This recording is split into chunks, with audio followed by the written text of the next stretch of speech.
Chloé Nabédian a annoncé qu'elle quittait le journal Météo de France 2, afin de vivre de nouvelles aventures.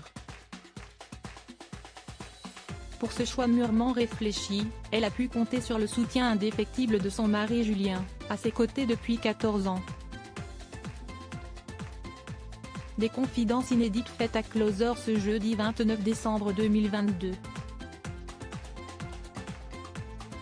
Pas si facile d'être Miss Météo.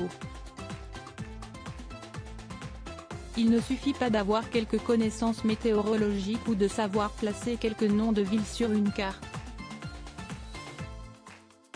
Être passionné par l'environnement et le climat, s'y est inclus.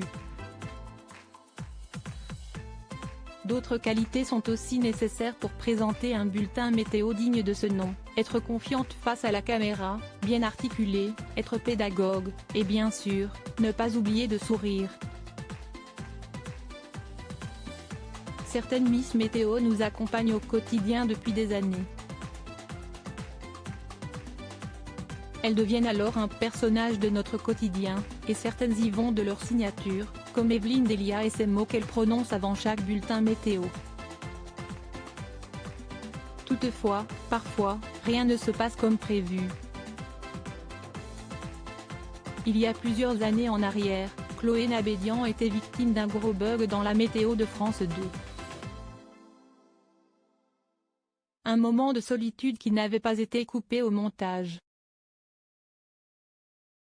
Mais ce sont aussi ces petits tracas qui rendent les acteurs de la télé plus vrais, plus humains, ils s'attirent ainsi la sympathie du public. C'est depuis août 2016 que Chloé Nabédian officiait sur la chaîne. Une aventure qui a pris fin lorsqu'elle a fait ses adieux à la météo de France 2. Chloé Nabédian peut compter sur le soutien de son mari. La jeune femme de 37 ans entend désormais développer d'autres projets autour du climat et apporter du décryptage sur ce sujet, a-t-elle expliqué à l'antenne. Une nouvelle vie commençait dès cette année avec une toute nouvelle émission, À la vie, à la terre, diffusée sur TV5 Monde, et avec un livre publié en octobre 2022, Les grands mystères de la nature.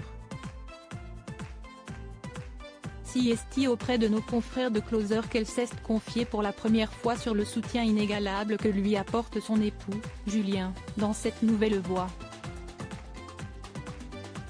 Je rêvais de ce livre depuis 6 ans, un sujet que j'avais proposé en télé et en radio, sans succès. C'est pourquoi je les mentionne, lui et Augustine, comme un clin d'œil, une façon de boucler une boucle avec les deux personnes qui sont extrêmement importantes dans ma vie, comme une sorte de protection pour cet ouvrage, détaille celle qui a été touchée par le message d'un acteur international. Voilà 14 ans maintenant qu'elle partage sa vie avec son mari, celui qu'elle décrit comme un soutien et allié. C'est même à lui qu'elle a dédié son ouvrage avec cette dédicace, pour Julien, qui rend possible l'impossible. Une jolie preuve d'amour,